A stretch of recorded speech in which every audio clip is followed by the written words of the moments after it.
Hi friends, ఈరోజు పొద్దున్నే లెగిసి బ్రష్ చేస్తూ అలా బ్లాక్లో తిరుగుతూ ఉన్నాను. తిరుగుతూ ఉంటే మా ఫ్రెండ్ ఒకడు చాలా గాఢంగా చదివేస్తున్నాడు. ఏం చదువుతున్నావురా అని అడిగితే ఈరోజు సెమినార్ ఉందని చెప్పాడు.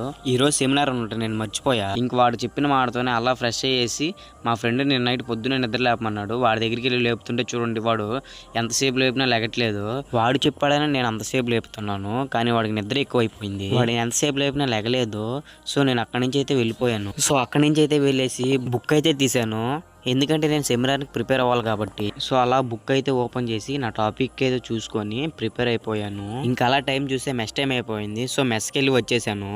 తినేసి రాగానే కొద్దిసేపు రెస్ట్ తీసుకొని కాలేజీకి అయితే బయలుదేరిపోయాము, నేను నా ఫ్రెండ్స్. సో కాలేజీకి వెళ్ళగానే మేడం నన్ను లేపి సెమినార్ చెప్పమన్నారు.